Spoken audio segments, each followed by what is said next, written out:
पढ़ने वाले हैं टेक्स्ट फाइल्स और उससे रिलेटेड मेथड्स के बारे में। स्टार्ट करते हैं हम लोग टेक्स्ट फाइल। पहले ये जानेंगे कि टेक्स्ट फाइल क्या होता है और उससे रिलेटेड मेथड्स क्या-क्या होते हैं और उसका हमें कैसे यूज करना है।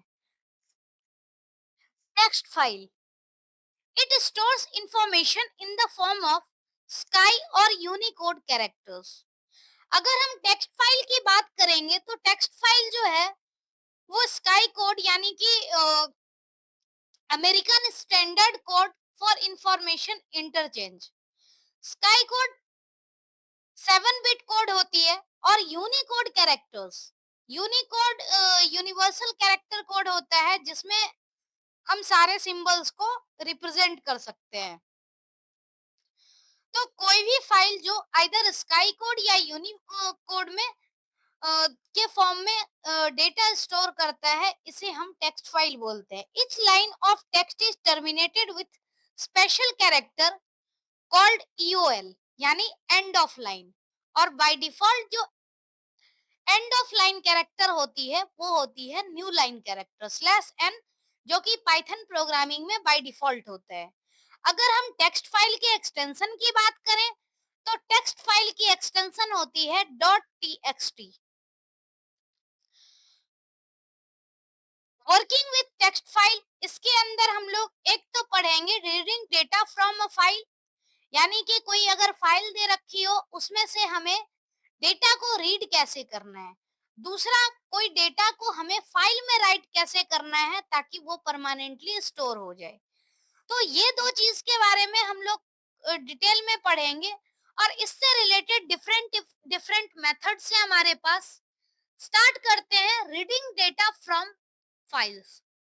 अगर डेटा रीड करने से रिलेटेड फंक्शन की बात करें तो हमारे पास जो है वो टोटल 3 फंक्शन है और तीनों फंक्शन का जो काम होता है फाइल से डेटा रीड करना। तीनों में डिफरेंट डिफरेंट वर्क है।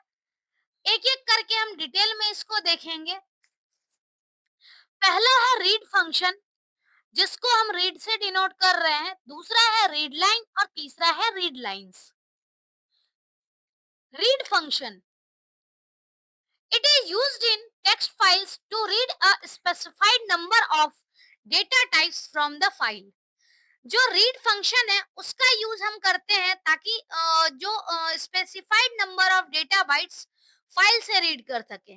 जो फाइल में डेटा स्टोर होता है वो बाइट्स के फॉर्म में स्टोर होता है और उससे हमें कोई particular number of data bytes use करना है तो उससे रिलेटेड हम क्या कर उसके लिए हम लोग रीड फंक्शन का यूज करेंगे। It returns the result in the form of string, यानी कि रीड फंक्शन का जब हम यूज करते हैं तो स्ट्रिंग के फॉर्म में हमें रिजल्ट मिलता है। सिंटैक्स की अगर हम बात करें तो रीड फंक्शन का सिंटैक्स होता है फाइल ऑब्जेक्ट डॉट रीड। अब file object dot read function हम लोग दो तरह से यूज करते हैं। एक, रीड के ब्रैकेट में हम n की कोई वैल्यू दें और दूसरा होता है रीड की ब्रैकेट में हम वैल्यू नहीं दें। तो पहला एग्जांपल है कि जो हमारा रीड फंक्शन है उसको हम यूज करते हैं जब हम इसमें क्या करते हैं n स्पेसिफाई कर देते हैं, जैसे file pointer dot read n। इससे क्या होगा कि अगर हम रीड के साथ n स्पेसिफाई कर देते हैं तो it will read the maximum n bytes और कैरेक्टर्स फ्रॉम द फाइल। मतलब हमने n अगर स्पेसिफाई कर दिया तो n नंबर ऑफ बाइट्स और कैरेक्टर ही फाइल से रीड हो सकेगा। For example f dot read 7, here value of n is 7, so it will read 7 bytes or characters from the position of file pointer. Next, file pointer dot read, यहाँ पर n की value कोई specified नहीं है तो इस condition में क्या होगा, it will read the entire content of the file. मतलब हमने n की वैल्यू स्पेसिफाई नहीं की है तो इस केस में क्या होगा, n की पूरी वैल्यू इंटायर वैल्यू जो है वो रीड होगी f डॉट रीड, यानी it will read all the data of the file from the position of file pointer. तो रीड फंक्शन का यूज हम लोग दो तरह से करते हैं, अगर हम n बाइट को स्पेसिफाई कर दें, दूसरा है कि हमें n की वैल्यू स्पेसिफाई नहीं करनी है। तो दोनों ही केस में हम लोग रीड फंक्शन का यूज कर सकते हैं। नेक्स्ट है read line. It will read one complete line in one go from the file. नाम से ही पता चल रहा है रीड लाइन यानी एक लाइन रीड होगी वन टाइम पर। It returns the data in form of string. मतलब ये क्या है, स्ट्रिंग के फॉर्म में डेटा रिटर्न करेगा। अगर हम सिंटैक्स की बात करें तो सिंटैक्स इसका है file object dot read line. Same read की तरह ही यहाँ पर भी क्या है, हम आइदर एन स्पेसिफाई करें या फिर एन स्पेसिफाई नहीं करें। तो पहला हम लोग देख रहे हैं file pointer dot read line. It will read the entire line. यानी क्या है, अगर रीड लाइन फंक्शन का हम यूज कर रहे हैं तो उस लाइन का इंटायर कैरेक्टर जो है वो रीड करेगा वन गो में। और अगर हमने n की वैल्यू स्पेसिफाई कर दी है तो उस लाइन का फर्स्ट n बाइट जो है सिर्फ वही रीड होगा पहले। जैसे f डॉट रीड लाइन, यहाँ n की वैल्यू स्पेसिफाइड नहीं है, तो इस केस में क्या होगा, it will read one complete line in one go. Next है file pointer dot read line. इस केस में क्या होगा, it will read the first 10 bytes from the file. अगर 5 हम स्पेसिफाई कर दें तो 5 फर्स्ट 5 कैरेक्टर और बाइट्स फ्रॉम द फाइल।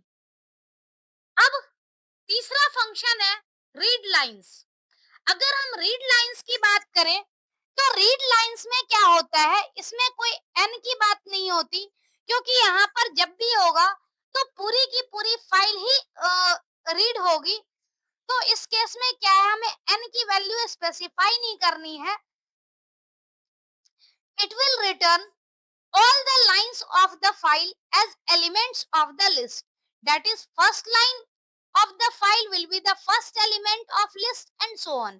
मतलब first line, second line, third line, fourth line, इस तरह से सारी लाइन रीड होगी। अगर सिंटैक्स की बात करें तो file object dot read lines, इससे क्या होगा, file pointer dot read lines जब है, it will read all the lines of the file as elements of the list. यानी कि अगर हम रीड लाइन को रीड करें तो इससे क्या होगा, फर्स्ट जो है मतलब ऑल लाइंस जो है वो फर्स्ट स्टार्टिंग से लेकर के सारी लाइन रीड होगी। एफ डॉट रीड लाइन यानी all lines of the file will be read।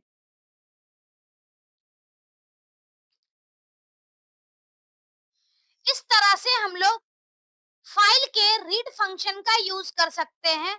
Read, read line और रीड लाइंस तीनों का अलग अलग यूज है। अब इसको एक एक करके हम लोग एक एग्जाम्पल के साथ देखेंगे। प्रोग्राम के हेल्प से देखें तो ज्यादा अच्छे से क्लियर होगा। यहाँ पर आप देख पा रहे होंगे कि एक हमारे पास फाइल है और फाइल स्टूडेंट डॉट टेक्स्ट नाम की एक फाइल है और फाइल में 5 लाइंस की कंटेंट है। तो ये कंटेंट हम एग्जाम्पल लेंगे और इससे रिलेटेड इसका यूज करके हम वेरियस रीड फंक्शन का यूज करेंगे अलग अलग टाइप में। तो एक एक करके हम इसका एग्जाम्पल देखेंगे, आउटपुट देखेंगे कि किस तरह से इस फाइल का यूज करके हम लोग कोड लिखते हैं और उसका आउटपुट क्या आता है। पहला है यहाँ पर जैसे कोड दिया हुआ है f equal to open student dot text और r। इसका मतलब क्या है कि जो फाइल है स्टूडेंट डॉट टीएक्सटी नाम का फाइल है, रीड मोड में इसको हम ओपन कर रहे हैं और इसका डेटा जो है वो f में टेम्पोरली सेव हो रहा है। अब अगर हम इसमें f dot read function use करते हैं तो रीड फंक्शन में दो तरीका होता है। एक तो हम रीड की वैल्यू स्पेसिफाई कर ले n और एक में स्पेसिफाई नहीं करें। तो पहला प्रोग्राम जो है उसमें रीड के साथ हमने एन स्पेसिफाई नहीं किया है, और ये रीड करके इसको हमने डेटा नाम के वेरिएबल में स्टोर करवा दिया। जब हम प्रिंट करेंगे डेटा को, तो यहाँ पर क्या है, फाइल की इंटायर कंटेंट यहाँ पर प्रिंट हो रही है। सेम प्रोग्राम अगर हम दोबारा लेते हैं, इसमें क्या है, f equal to open student dot text और r। हर प्रोग्राम में पहली लाइन यही लिखी हुई है कि हमें ओपन करना है स्टूडेंट डॉट टेक्स्ट को, यानी स्टूडेंट डॉट टेक्स्ट नाम का एक हमारे पास टेक्स्ट फाइल है जिसको हम रीड मोड में ओपन कर रहे हैं। तो इसमें नेक्स्ट है रीड 7। रीड 7 से क्या होगा, स्टार्टिंग का 7 बाइट रीड होगा। अगर हम 7 बाइट की बात करें तो यहाँ पर हम देख सकते हैं टोटल 7 कैरेक्टर रीड हो गया। अगर हमने रीड की वैल्यू नहीं दी है तो इंटायर फाइल रीड हो गई। तो इस तरह से क्या है, रीड फंक्शन काम करता है। अगर हम n स्पेसिफाई करें तो n number of bytes read होगा, और अगर हम n स्पेसिफाई नहीं करें तो उस केस में क्या होगा, इंटायर कंटेंट रीड हो जाएगा। नेक्स्ट है रीड लाइन फंक्शन। अगर हम रीड लाइन फंक्शन की बात करेंगे तो रीड लाइन फंक्शन क्या करता है, वन बाय वन लाइन को रीड करता है। अब सेम यहाँ पर हमारे पास दिया गया है प्रोग्राम। इसमें क्या है कि हम लोग रीड लाइन फंक्शन का जो यूज कर रहे हैं, फर्स्ट टाइम यूज कर रहे हैं, तो पहली लाइन यहाँ पर रीड हो गई, प्रिंट कर दिया डेटा, तो ये लाइन यहाँ पर प्रिंट हो गई। दूसरी बार रीड लाइन फंक्शन को यूज किया तो दूसरी बार नेक्स्ट लाइन यहाँ पर रीड हो गई। और यहाँ पर बाय डिफॉल्ट क्या है, नेक्स्ट लाइन कैरेक्टर जो है वो इसके अंदर बाय डिफॉल्ट ले रहा है। तो यहाँ पर हम देख पा रहे होंगे कि जो लाइन के बीच में गैप भी आ रहा है वो गैप ज्यादा आ रहा है। नेक्स्ट हम अगर बात करें रीड लाइन फंक्शन की, और इसमें हमने क्या कर दिया है, डेटा के साथ एंड यूज कर दिया है। मतलब इसकी जो एंडिंग हो, कोई नई लाइन से नहीं हो, बीच में स्पेस आ जाए। तो स्पेस आ जाए तो हम जानते हैं कि बाय डिफॉल्ट जो है वो स्लैश एन यानी एक लाइन का गैप हो जाता है। लेकिन हमने एंड यूज किया है, तो एंड यूज करने से क्या है कि हमने गैप नहीं दिया ज्यादा, और गैप नहीं दिया तो उस केस में लाइन तो चेंज हो ही रहा है, लेकिन क्या है कि लाइन के आउटपुट में ज्यादा गैप नहीं है। ये और इसके दोनों ही जो फाइल है, दोनों ही कोड है, दोनों केस में आउटपुट सेम है, सिर्फ गैप का फर्क है। और जब आप कोड को देखोगे तो इसमें बाय डिफॉल्ट क्या है, स्लैश एन यानी कि न्यू लाइन जो है वो प्रिंट हो रही है, जिस वजह से गैप ज्यादा है। यहाँ पर हमने न्यू लाइन नहीं दी है, एंड का यूज किया है। तो एंड का यूज करने से क्या है, इस लाइन में ज्यादा गैप नहीं आया, सिर्फ लाइन जो है वो चेंज है। यानी जैसे हमने टेक्स्ट फाइल में लिखी थी, सेम वही है, अलग से हमने कोई स्पेस नहीं दिया है। और अगर by default new line character होता तो उस केस में क्या है, जो ये न्यू लाइन स्पेस तो थी ही ऑलरेडी फाइल में, एक लाइन यहाँ पर और गैप आ गया। तो उसको बचाने के लिए हम लोग क्या कर सकते हैं, यहाँ पर एंड यूज करते हैं। एंड और डबल कोटेशन मार्क है, बीच में स्पेस है। उससे क्या होगा कि ज्यादा चेंज नहीं होगी, एज इट इज जैसे हमारे पास जो फाइल है, एग्जिस्टिंग फाइल, उसमें जैसे स्पेस है उसी तरह से यहाँ पर आउटपुट आएगा। नेक्स्ट अगर हम बात करें f equal to open student dot t x t r. अब इस केस में हम क्या कर रहे हैं, यहाँ पर भी रीड लाइन और रीड लाइन का ही यूज कर रहे हैं, अलग अलग तरीके से। जैसे हम लोग रीड लाइन में एक तो तरीका है कि हम लोग लाइन स्पेसिफाई ना करें, बाइट से स्पेसिफाई ना करें। तो अगर बाइट्स यहाँ पर स्पेसिफाई नहीं किया है तो पूरी की पूरी लाइन एक्सेस हुई है। अगर हम बाइट स्पेसिफाई कर दें तो इससे क्या होगा कि नंबर ऑफ कैरेक्टर जो है, नंबर ऑफ बाइट है, वही एक्सेस होगा।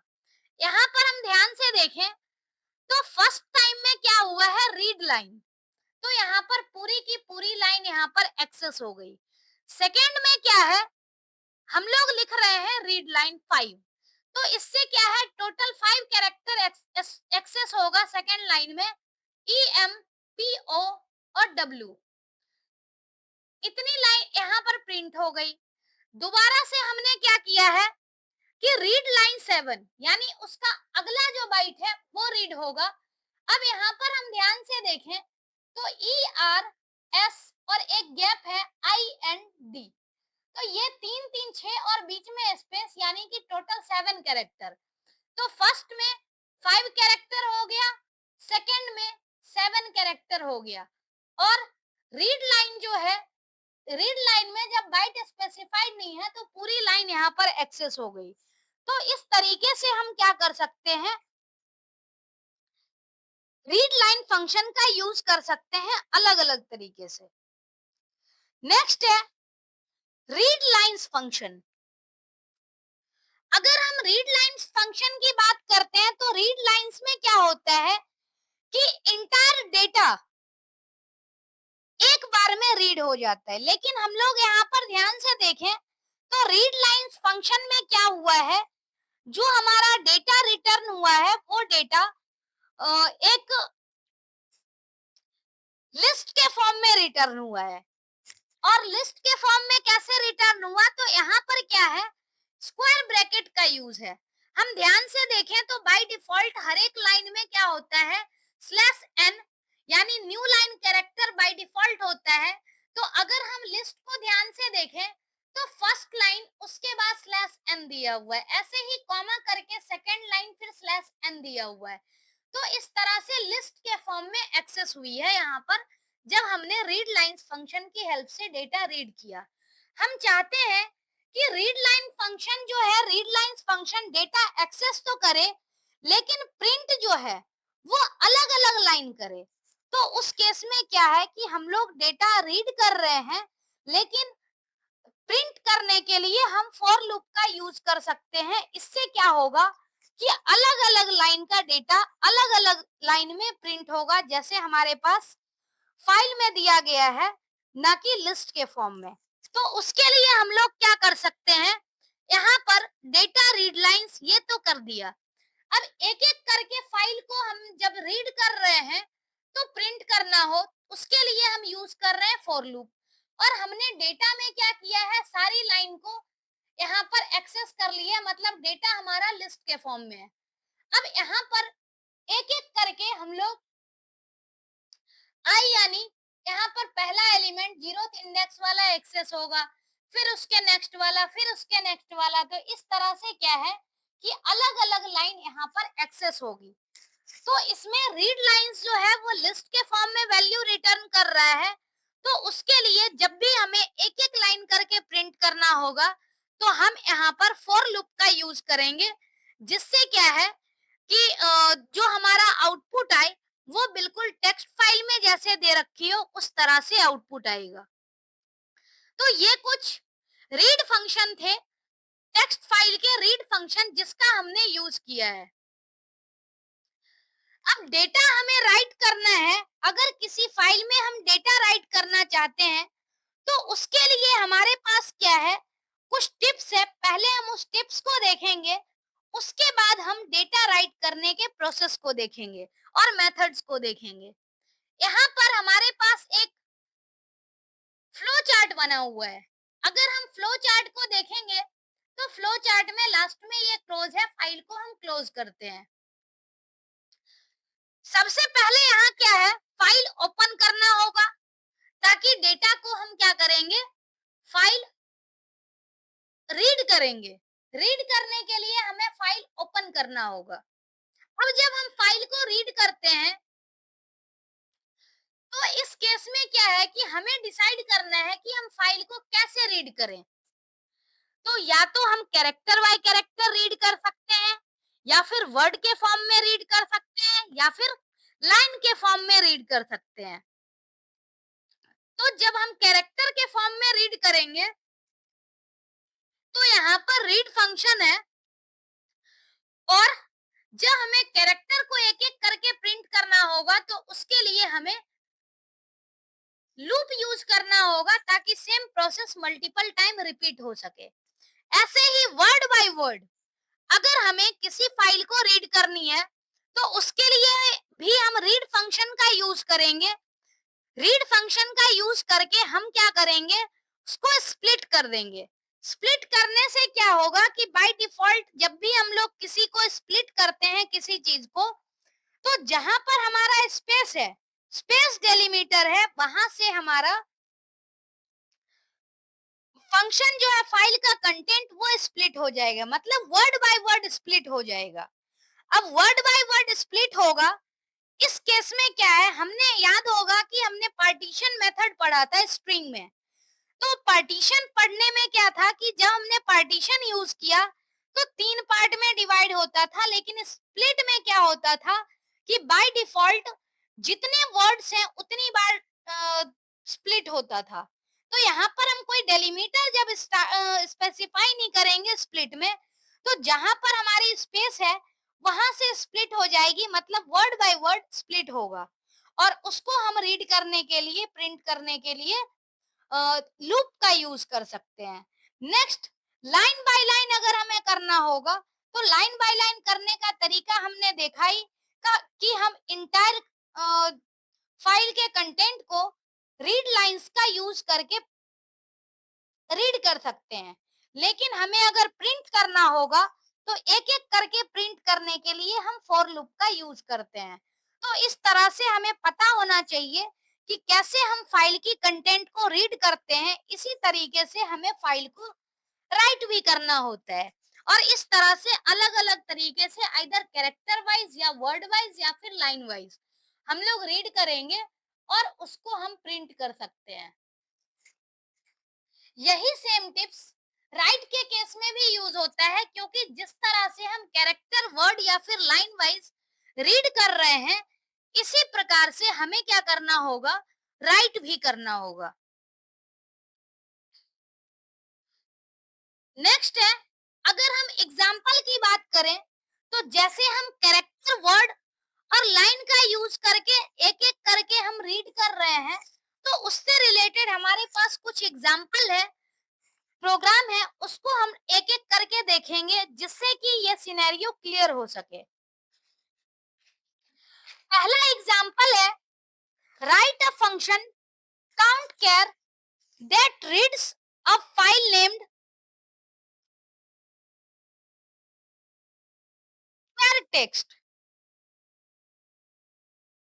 Counts the number of times character A और ए अपीयर्स इन इट। हमने यहाँ पर बेसिकली जो किया है, काउंट वर्ड फंक्शन ही सब में यूज कर दिया है। काउंट कैर फंक्शन भी हम यूज कर सकते हैं, काउंट वर्ड फंक्शन और काउंट लाइन फंक्शन। लेकिन प्रोग्राम जो इम्प्लीमेंट करना था उसके लिए हमने क्या कर दिया है, काउंट वर्ड फंक्शन ही सब जगह डिफाइन कर दिया है। तो आप समझने के लिए यहाँ पर काउंट वर्ड की जगह काउंट कैर भी ले सकते हो, काउंट वर्ड भी ले सकते हो। मेन समझने का है कि हमने एक फंक्शन डिफाइन किया है। इस फंक्शन की जब हम बात करेंगे तो यहाँ पर क्या है कि जब भी हम लोग फंक्शन डिफाइन कर रहे हैं तो फंक्शन में हमें कोई ना कोई बॉडी में सारा जो प्रोसेस है वो हमें डिफाइन करना होगा। अब यहाँ पर क्या है कि जब हम कैरेक्टर काउंट कर रहे हैं तो कैरेक्टर काउंट करने में क्या है कि स्टार्टिंग में हमारी काउंटिंग जो होनी चाहिए वो 0 होनी चाहिए, नहीं तो क्या करेगा, कुछ ना कुछ गार्बेज वैल्यू जो है वो स्टोर कर लेगा। तो काउंटिंग स्टोर करने के लिए हम क्या करते हैं, c इक्वल टू 0 करते हैं। सेम लॉजिक जो है वो सारे प्रोग्राम में होगा। एक एक करके हम समझते हैं। यहाँ पर क्या है कि हमें नंबर ऑफ कैरेक्टर काउंट करने हैं कि कितनी बार ए आ रहा है। तो वो ए चाहे स्मॉल ए भी हो सकता है या फिर कैपिटल ए भी हो सकता है। दूसरा क्या है कि फाइल को जब हमें रीड करना होगा तो रीड करने के लिए पहले हमें फाइल को ओपन करना होगा, यानी कि f equal to open cat text r. हमने रीड मोड में क्या किया है, फाइल को ओपन किया है। नेक्स्ट है s equal to f dot read. अब इससे क्या होगा, फाइल का इंटायर डेटा रीड हो गया, लेकिन हमें इंटायर डेटा को कुछ नहीं करना है, एक एक करके कैरेक्टर बाय कैरेक्टर चेक करने हैं। तो यहाँ पर चेक क्या करने हैं, बेसिकली काउंट करने हैं। तो काउंट का जो रिजल्ट है वो कैसे होगा? उसके लिए लॉजिक तो यही है कि हमें ए को अगर काउंट करना है तो इसका मतलब क्या है कि हम कंडीशन देंगे, अगर ए एग्जिस्ट कर रहा होगा तो काउंट की वैल्यू इंक्रीज होती जाएगी, और अगर ए एग्जिस्ट नहीं कर रहा होगा तो काउंट की वैल्यू एज इट इज रहेगी। इस तरीके से फॉर लूप का लॉजिक होना चाहिए। अब यहाँ पर क्या है, फॉर आई इन एस, यानी एस जो है डेटा जो स्टोर हुआ है रीड होने के बाद एस में। अब हम क्या कर रहे हैं, इस एस को कैरेक्टर बाय कैरेक्टर चेक कर रहे हैं।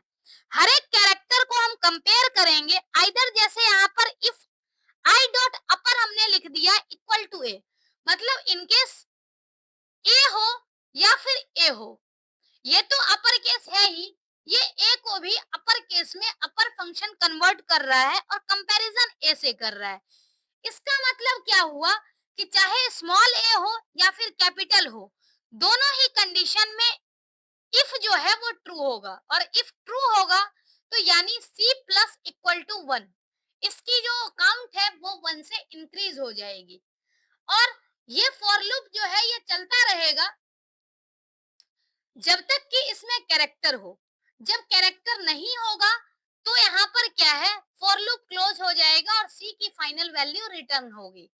तो इस तरह से दूसरा क्या है, लॉजिक में हम यहाँ अपर फंक्शन ना देते तो हम क्या करते, या तो कंपेयर कर सकते थे इस तरीके से कि आइदर आई इक्वल टू ए रहे और ए, क्योंकि हमें पता है कि दोनों की जो वैल्यू है स्काई वैल्यू वो अलग अलग होती है। तो इस तरह से हम कंपेयर कर सकते हैं, या फिर कंपेयर में वेरियस हम लोग फंक्शन का यूज कर सकते हैं कि स्मॉल को भी अपर में कन्वर्ट कर दिया और उसके बाद कंपैरिजन कर दिया। तो इसकी लॉजिक बेसिकली यही होती है कि हमने एक एक करके कैरेक्टर को कंपैरिजन किया और कंपेयर करने के बाद फिर क्या है कि काउंट की वैल्यू अपडेट कर दी। तो इस तरह से क्या है कि हमारा वर्ड जो है ए, मतलब जो इंटायर फाइल है उसमें से ए काउंट हो जाएगा। नेक्स्ट है कि हमें वर्ड को काउंट करने हैं।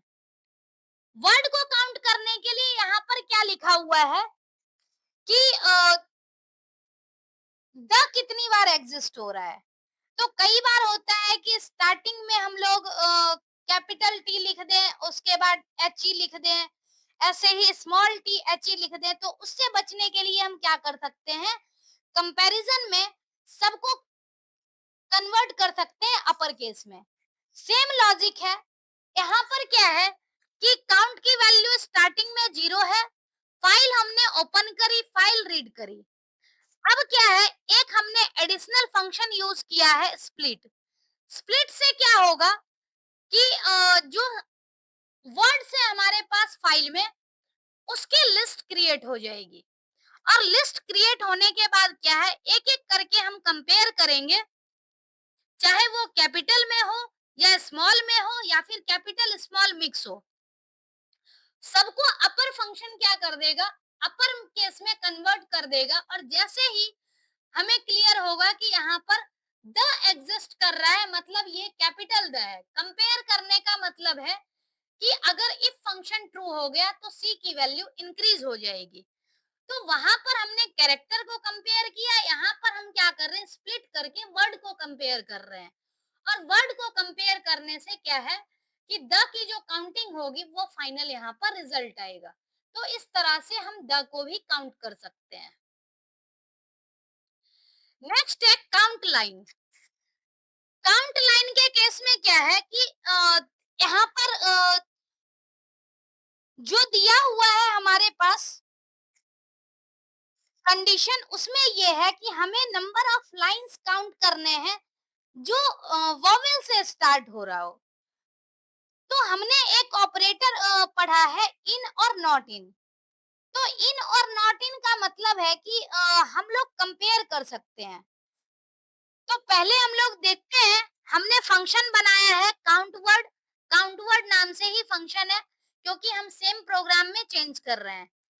उसके बाद हमने क्या किया, फाइल को ओपन कर दिया, देन फाइल को रीड लाइन करके रीड लाइंस फंक्शन की हेल्प से फाइल को रीड कर दिया। अब हम क्या चाहते हैं कि एक एक करके चेक होनी चाहिए। तो चेक करने के लिए हम कंडीशन क्या करेंगे, यहाँ पर क्या है कि नंबर ऑफ लाइंस रिटर्न करने हैं जिसका स्टार्टिंग वोवेल हो।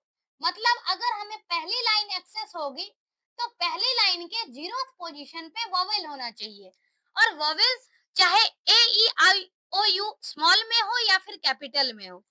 तो हम क्या कर सकते हैं, इसके लिए इन ऑपरेटर का यूज कर सकते हैं कि इफ के पहले पोजीशन पे जो 0 है वो 0 की वैल्यू इसमें से कोई हो, ए ई आई ओ यू में से। तो अगर ए ई आई ओ यू में से कुछ भी होगा तो जो कैरेक्टर काउंट है वो इंक्रीज हो जाए। तो यही लॉजिक यहाँ पर लग रहा है कि हमने लाइन को काउंट किया, और लाइन काउंट करने के बाद क्या है कि एक एक करके जब हम लोग फॉर लूप की हेल्प से रीड कर रहे हैं तो पहले कैरेक्टर को कंपेयर कर रहे हैं वॉवेल से, और जब भी कैरेक्टर हमारा वॉवेल होगा तो हम लोग काउंट को इंक्रीज कर रहे हैं 1 से। तो इस तरह से क्या है, रीड लाइन फंक्शन की हेल्प से, रीड लाइंस फंक्शन की हेल्प से हम लोग नंबर ऑफ लाइंस काउंट कर पा रहे हैं जो कि वॉवेल से स्टार्ट हो रहे हैं। जो हमने फ्लो चार्ट में पूछा मेनली उसको हम लोग डेमोन्स्ट्रेट करने के लिए ये जो तीनों प्रोग्राम पढ़े हैं ये डेमोन्स्ट्रेशन के लिए ही था कि हम कैसे लेटर बाय लेटर या फिर वर्ड वाइज या फिर लाइन वाइज किसी भी डेटा को काउंट कर सकते हैं। तो इतना तक तो था हमारे पास रीड से रिलेटेड फंक्शन। तो नेक्स्ट है राइटिंग डेटा इनटू फाइल्स, यानी कि किसी फाइल में हम डेटा को राइट कैसे कर सकते हैं। और डेटा राइट करने के लिए अगर हम देखें तो हमारे पास क्या है, दो फंक्शन है, एक राइट फंक्शन और एक राइट लाइंस फंक्शन। तो राइट फंक्शन की हेल्प से भी हम लोग क्या कर सकते हैं, कोई भी डेटा फाइल में राइट कर सकते हैं, और राइट लाइंस फंक्शन की हेल्प से भी हम फाइल में डेटा राइट कर सकते हैं। तो इसमें क्या है कि अगर हम राइट फंक्शन का यूज करें तो राइट फंक्शन की हेल्प से हम लोग कोई भी फाइल को लाइन बाय लाइन राइट करते हैं, और राइट लाइंस की हेल्प से क्या होता है, एक बार में मल्टीपल लाइंस को राइट कर सकते हैं। अगर हम बात करें यहाँ पर राइट फंक्शन की, तो सबसे पहले ये है ध्यान में रखना कि राइट फंक्शन के लिए हम किसी भी फाइल को राइट मोड में ओपन करते हैं, ताकि अगर फाइल एग्जिस्ट नहीं करता हो तो फाइल क्रिएट हो जाए। राइट फंक्शन का जो सिंटैक्स है, write function it takes string as input and writes it into the file. यानी कि अगर यहाँ पर राइट करने की बात हो तो स्ट्रिंग को इनपुट के फॉर्म में लेते हैं और फाइल में राइट करते हैं। सिंटैक्स की हम बात करें तो फाइल ऑब्जेक्ट डॉट राइट और ब्रैकेट में स्ट्रिंग। एग्जांपल है f dot right hello world, यानी अगर हम इसका यूज करें तो फाइल में हेलो वर्ल्ड राइट होगा। दूसरा है राइट लाइंस। राइट लाइंस का यूज करके हम क्या कर सकते हैं, मल्टीपल लाइंस को राइट कर सकते हैं। In this each element of the list will be created as a separate line in the file। यानी कि इस केस में हमें क्या करना है कि लिस्ट के फॉर्म में आउटपुट इनपुट देनी है, और हर एक लाइन जो है लिस्ट की हर एक एलिमेंट एक सेपरेट लाइन में राइट होगी। जैसे यहाँ पर सिंटैक्स दिया हुआ है file object dot write lines और लिस्ट ऑफ स्ट्रिंग्स। तो लिस्ट ऑफ स्ट्रिंग्स यहाँ पर दिया हुआ है data equal to I am a student of DOE I studies in class 12। List के अंदर क्या है, दो एलिमेंट है, दो स्ट्रिंग एलिमेंट है। जब हम राइट लाइंस करते हैं तो क्या होता है कि ये दोनों लाइन फाइल में राइट हो जाता है। तो इस तरह से अगर हमें मल्टीपल लाइन राइट करना हो तो राइट लाइन्स फंक्शन का यूज करेंगे। अगर हमें सिंगल लाइन लाइन को राइट करना है तो राइट फंक्शन का यूज करेंगे। कुछ हम लोग एग्जांपल देखते हैं जिससे और अच्छे से क्लियर होगा। जैसे यहाँ पर क्या है, हम लोग राइट का यूज करते हैं। पहले कोड दिया हुआ है f equal to open dot txt और w। यहाँ पर राइट मोड में हम लोग किसी भी फाइल को ओपन करेंगे तब जा करके क्या होगा कि हम लोग फाइल में राइट कर सकते हैं। तो फर्स्ट लाइन जहां पर भी दिखेगा ओपन में राइट लाइन या राइट के साथ हम लोग अगर यूज करते हैं ओपन फंक्शन को तो राइट मोड में हमें ओपन करना है। f equal to open toppers dot txt right, यानी हमने टॉपर्स डॉट टीएक्सटी नाम के फाइल को राइट मोड में ओपन किया है। टॉपर्स डॉट टीएक्सटी फाइल देखें तो यहाँ पर भी लिखा हुआ है, यहाँ पर यानी सेम फाइल है। अब हम यहाँ पर क्या कर रहे हैं, f डॉट राइट, एक एक करके हम राइट फंक्शन का यूज कर रहे हैं और सिंगल सिंगल यहाँ पर स्ट्रिंग को हम लिख रहे हैं। फर्स्ट टाइम में प्रिया, दिशा, तनिष, करिश्मा और अमन, एक एक करके हमने लाइन को लिखा। लेकिन जब हम फाइल को क्लोज कर रहे हैं तो यहाँ पर हम ध्यान से देखें तो ये सेम लाइन में है, हमने लाइन कहीं चेंज नहीं किया है। तो जब हम लाइन को चेंज करना चाहें तो उसके लिए हमें क्या करना होगा, स्ट्रिंग के साथ स्लैश n कैरेक्टर लिखना होगा, जिससे क्या है कि फाइल का जो कंटेंट है वो नेक्स्ट लाइन में चेंज होता रहे। तो यहाँ पर हमने इस तरह से किया तो सारा एक लाइन में आ गया। लेकिन अगर हमें ये नाम सेपरेट लाइन में चाहिए तो उसके लिए हम स्लैश n का यूज करते हैं और स्लैश n का यूज करके हम क्या करेंगे, यहाँ पर फाइल में राइट फंक्शन की हेल्प से कंटेंट को राइट करेंगे। नेक्स्ट जैसे क्या है कि एक एक करके हम लोग जैसे किसी भी फाइल में प्रोग्राम को या इनपुट को राइट नहीं करवाते तो उस केस में क्या है, मल्टीपल लाइन लिखने के लिए हमें बार बार लिखना पड़ता है।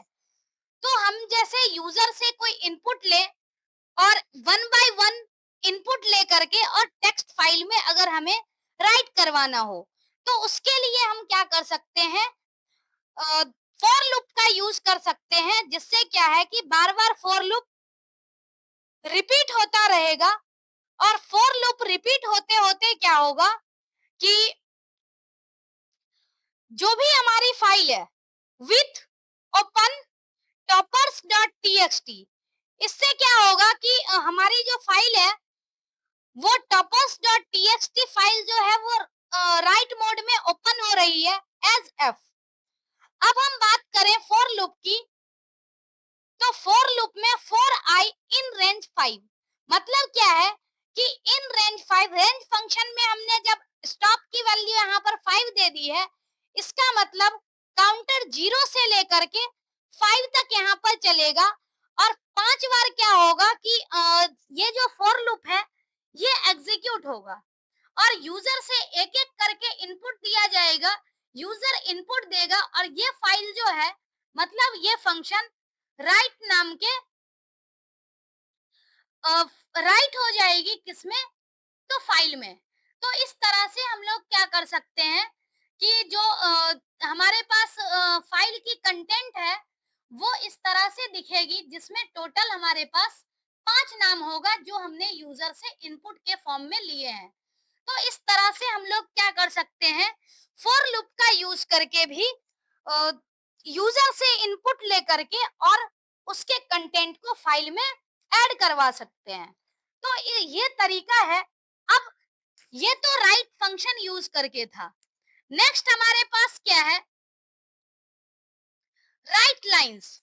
तो राइट लाइंस में भी क्या है कि अगर हमें इंटायर कंटेंट एक बार में देना होगा तो उसके लिए हम क्या करेंगे, इंटायर कंटेंट राइट करने के लिए राइट लाइंस का यूज कर लेंगे। सेम प्रोग्राम है, एक बार हम लोग देखते हैं कि जैसे हमने यहाँ पर क्या किया है, स्लैश एन का कहीं यूज नहीं किया है। तो स्लैश एन का यूज नहीं करने से क्या है कि जो फाइल की कंटेंट है वो इस तरह से हमारे पास आ रही है एक ही लाइन में।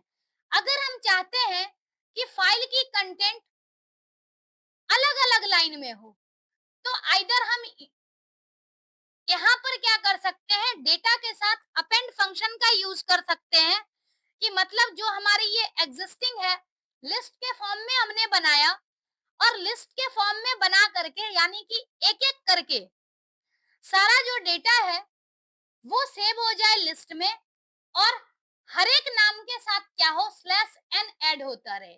और फाइनली हम लोग क्या करते हैं, राइट लाइंस फंक्शन की हेल्प से क्या कर सकते हैं, इसको फाइल में राइट कर सकते हैं। जैसे डिफरेंट लाइन में भी करना है, और यहाँ पर साथ साथ हमने राइट लाइंस फंक्शन का यूज किया है। तो हमने देखा भी है कि राइट लाइंस फंक्शन का जो हम यूज करते हैं, तो हमारी जो कंटेंट है वो कंटेंट लिस्ट के फॉर्म में होनी चाहिए। तो इसका मतलब है कि हम लोग फॉर लूप का यूज करके पहले तो हम लिस्ट बना लें, और लिस्ट में कंटेंट को ऐड करने के लिए हमें अपेंड फंक्शन यूज करना होता है। तो यहाँ पर हमने विद ओपन यूज किया है, जिससे कि फाइल को हमें मैन्युअली क्लोज ना करना पड़े। इनिशियली हमारी लिस्ट जो है वो एम्प्टी है, क्योंकि हमने यूजर से कोई इनपुट नहीं लिया है। अब यहाँ हम लोग फॉर लूप यूज कर रहे हैं, मतलब रेंज 5 हमने लिया है, तो इसका मतलब क्या है, टोटल 5 टाइम्स हमारा लूप चलना चाहिए।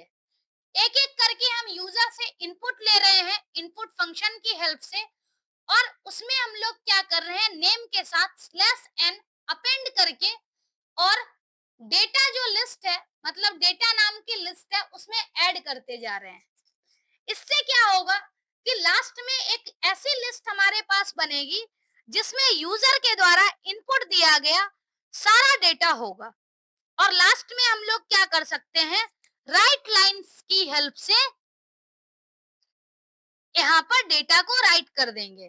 तो यहाँ पर अगर हम देखें, तो इसके अंदर क्या है कि हमने यूजर से जो इनपुट लिया है साथ में स्लैश एन भी ऐड कर दिया, मतलब हमारा जो आउटपुट है वो न्यू लाइन में भी मिलेगा, और साथ ही हमने राइट लाइंस का यूज किया है।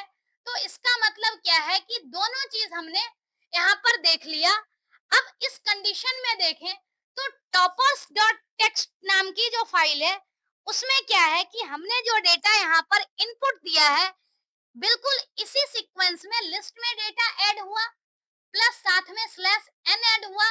तो अब यहाँ पर क्या है, जो टेक्स्ट फाइल है उसकी कंटेंट इस तरह से हमें दिख रही है नेक्स्ट लाइन में। तो इस तरह से हम लोग क्या कर सकते हैं, टेक्स्ट से रिलेटेड राइट और राइट लाइंस फंक्शन का यूज कर सकते हैं। तो बेसिकली आज की क्लास में जो हमने देखा, एक तो टेक्स्ट फाइल से रिलेटेड सारे बेसिक कंसेप्ट, नेक्स्ट हमने रीड फंक्शन देखा, मतलब डेटा रीड करने के लिए तीन फंक्शन देखा, रीड, रीड लाइन और रीड लाइंस। ऐसे ही डेटा राइट करने के लिए हमने राइट फंक्शन देखा और राइट लाइंस फंक्शन देखा। तो ये सारी डिटेल टेक्स्ट फाइल की थी। अगर हम बाइनरी और सीएसवी फाइल की बात करें, तो बिल्कुल ये भी सेम ही है, सिर्फ थोड़ा सा डिफरेंस जो है वो फंक्शन का डिफरेंस है। तो अगर हमें टेक्स्ट फाइल समझ में अच्छे से आ जाए, तो हम बाइनरी फाइल और सीएसवी फाइल को ज्यादा इजीली कर सकते हैं, क्योंकि कंसेप्ट ऑलमोस्ट सेम ही है, बहुत ज्यादा डिफरेंट नहीं है दोनों का कंसेप्ट। हम इजीली इस फाइल हैंडलिंग के कंसेप्ट को समझ सकते हैं। यहाँ पर टेक्स्ट फाइल से रिलेटेड हमने सारे फंक्शंस देखे। नेक्स्ट वाली वीडियो में हम लोग बाइनरी फाइल्स के बारे में देखेंगे, और उसके नेक्स्ट वीडियो में हम लोग सीएसवी फाइल के बारे में देखेंगे। तो अगर आपको बाइनरी फाइल और सीएसवी फाइल पढ़नी है, तो उससे पहले टेक्स्ट फाइल आपको जरूर पढ़ लेना चाहिए, क्योंकि टेक्स्ट फाइल में सारे जो कंसेप्ट हैं वो सारे ही इम्पोर्टेंट हैं, और ये आपका हेल्प करेगा बाइनरी फाइल और सीएसवी फाइल को समझने में। और जो ज्यादा वेटेज है कहीं ना कहीं एग्जाम में, वो टेक्स्ट फाइल से ही रिलेटेड है। आज की वीडियो हम यहीं पर स्टॉप करते हैं। Thank you so much.